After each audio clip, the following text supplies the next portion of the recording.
My husband spent 6 months draining our savings account behind my back. Small withdrawals at first, $200 here, $500 there, then larger ones. And one day, nearly $50,000 was just gone. I thought maybe it was fraud. I thought maybe we were being scammed. I never imagined the scammer would be the man I shared a home, a future, and 12 years of my life with. And I certainly never imagined he'd use my money to fund a future with her. His coworker, Vanessa, the woman he promised forever to, while still kissing me goodbye every morning. But here's what Mark didn't know. While he was siphoning our money and sending flirty texts under work trips, I was quietly tracking every transaction, every receipt, every lie. And before he could serve me divorce papers, confident he'd secured his financial victory, I'd already rerouted the game. He thought he was walking away with our house, our savings, and a new woman.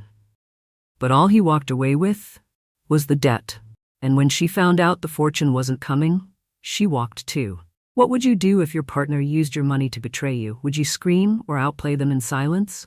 Comment below and subscribe to EN Reddit Story for real stories of smart, stunning revenge every single day. I used to think financial security was the same as emotional security. Mark and I met when I was 26. He was charming, steady, a little boring, but in the good way. The kind of boring that felt safe, dependable. After years of dating emotionally unavailable men who treated me like an option, Mark felt like a clear choice. We got married 2 years later, bought a house in Seattle, shared a joint savings account, talked about retiring early, maybe getting a lake cabin someday. We were a team, at least that's what I believed. I worked in marketing, long hours, tight deadlines, major campaigns. I was good at it, and Mark always said he was proud of me, even if I was usually the one picking up the financial slack. He worked in freight logistics, good enough salary, reliable hours, but I was the one managing the budgets, maxing out the 401k, tracking our investments. I was building our future brick by brick. Or so I thought. The first sign came in spring. I was checking our account to pay property taxes and noticed a $400 withdrawal I didn't recognize. Lunch with clients, he said. Then a $1,200 charge at a boutique hotel downtown. Company offsite. Then $3,000 wired to someone named V. Andrews. A contractor, he shrugged. But Mark didn't work with contractors, and his company never hosted events at boutique hotels. That's when something shifted. It wasn't just the numbers. It was his body language when I asked questions. The way he'd hold eye contact a second too long, like trying to overcompensate. I didn't confront him, not yet. I played dumb, nodded, smiled, let him believe I was still asleep. But I started printing statements, flagging transactions, creating a spreadsheet, something I was good at, something he'd never think to check. And the numbers didn't lie. Over 6 months, he had siphoned nearly $50,000 from our accounts. Slowly. Strategically. Like a man preparing for something. Or someone. I started digging deeper. The final nail came one Saturday morning when he left his iPad at home. I wasn't looking for anything. I truly wasn't. But a message popped up. A text. From Vanessa. Once this is over, we'll be free. I can't wait to decorate the cabin together. There it was. Proof. Not just betrayal, but investment. He was planning a future with her, with our money. And just like that, my heartbreak flipped into strategy. I didn't cry. Not right away. I sat there, staring at the iPad screen, reading those messages again and again, until the words stopped stinging and just confirmed what my gut already knew. He'd made me feel paranoid, told me I was micromanaging the finances, that I was too controlling whenever I asked questions. But he was the one lying. He was the one preparing for a new life, while I was still planning for our retirement. And somehow, that realization didn't make me fall apart. It made me sharper. I printed every message, saved every bank statement, compiled screenshots into folders, one for transactions, one for texts, one for everything in between. Then I made an appointment with a divorce attorney, quietly, carefully. Someone recommended by a friend who'd gone through something similar. She listened, took one look at the documentation, and gave me the roadmap. You're in Washington, she said. Community property state. But financial infidelity, especially if it's documented, can work in your favor. You didn't act impulsively. That's going to help you. Now we protect your personal assets. Over the next 4 weeks, I became two people. The wife who still kissed him goodbye, still made dinner, still asked about his day, and the woman who was quietly closing accounts, shifting ownership, protecting everything I had worked for. I moved my inheritance, left to me by my grandmother, into a legally protected personal trust, transferred my individual savings into an account in my name only, canceled Mark's access to my credit cards, removed him from shared authorizations where applicable. Every move was within the law, every move done under professional advice. I even arranged to retitle certain assets, like the lake cabin property we had been looking at, into my trust's name. He hadn't noticed, because I let him believe I was still all in. And why wouldn't he? I never raised my voice, never acted differently, never let him see the storm I was building behind my calm. It was strange, honestly. He came home one night smiling, said something about how our life was finally starting to fall into place. He had no idea that by the time he said those words, the only thing falling into place was the trap he'd built for himself. 2 months after I discovered everything, Mark handed me a manila envelope over dinner. No words, just a tight-lipped smile like he was delivering a resignation letter or a death blow. "I think this is what's best for both of us," he said. Inside? Divorce papers. He'd signed them already, bold strokes of ink that said, "I've won, I'm leaving you on my terms." I looked up at him, still chewing my bite of grilled salmon. I nodded, calm, graceful. "Thank you," I said. "I'll have my attorney review them." And I meant it. What Mark didn't know was that I'd already prepared my own filing. But I waited, because I wanted him to feel like the initiator. Let him believe the game was his. He probably thought I'd cry, that I'd plead, or worse, try to bargain. Instead, I cleared the dishes. He moved out 2 days later. I helped him pack, watched him take his suits, his watch collection, and the few personal things he thought he still owned. He didn't know he'd already forfeited the rest. Court day came. He arrived in a new jacket, hair freshly trimmed. Vanessa was waiting outside in the car. I saw her through the glass. He looked smug, confident, like a man already rehearsing his victory speech. Until the proceedings started. My lawyer stood, calm and measured, presented the timeline of financial misconduct, detailed every unauthorized transaction, every business trip that was actually a weekend getaway with Vanessa.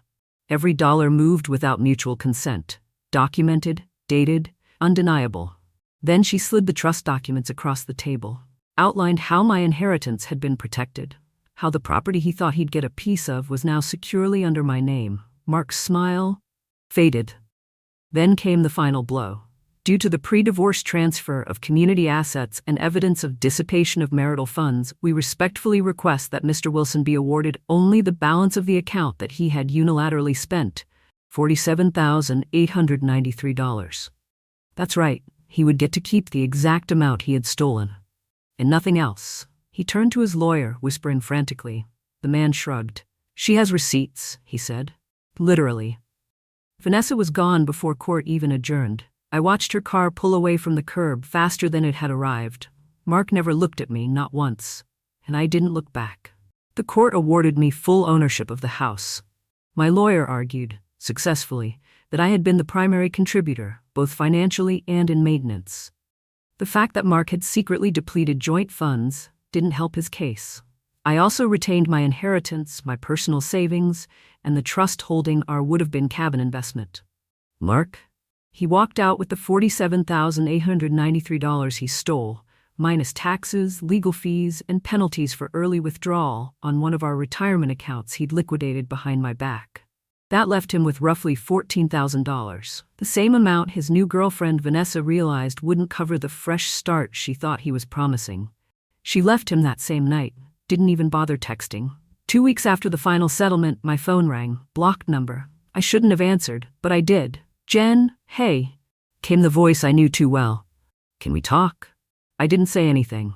I just wanted to say I'm sorry for everything. I didn't realize what I had. I made a mistake, a huge one. He sounded broken, tired, like someone who had just realized his parachute was made of tissue paper. "Maybe we could grab coffee, talk things through." That's when I finally spoke. "Trust is like a mirror, Mark," I said.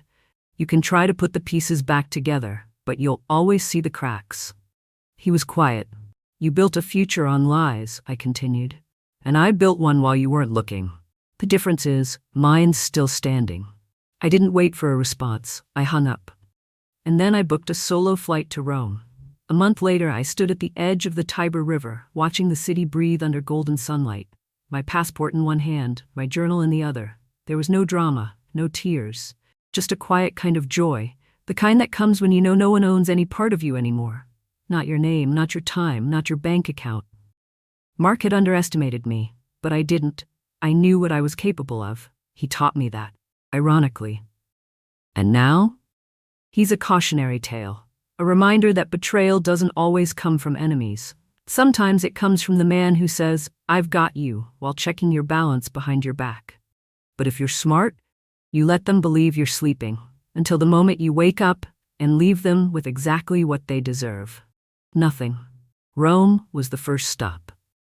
Lisbon was next, where I drank coffee on a terrace overlooking the sea, and finally finished a novel I'd been carrying for 3 years, but never had time to read. Then came Prague, where I wandered cobblestone alleys alone and never once felt lonely. Because something had shifted. For the first time in years, I wasn't managing anyone else's expectations. Not Mark's moods. Not our future plans that he never intended to follow through on. Not a life built on invisible cracks. I was simply existing, fully, unapologetically. One afternoon, sitting at a quiet cafe in the shadow of Prague Castle, I opened my email and found a message from my lawyer. Subject, final statement, Wilson divorce. Closed. There it was. No more hearings, no more filings, no more pieces of my life tied to someone who weaponized my trust. I reread it twice, then deleted it. I didn't need proof that it was over.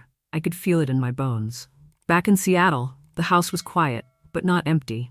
It held sunlight differently now. It wasn't haunted by what had happened. It was infused with what would happen next. I turned the guest room into a creative studio. Bought a used piano.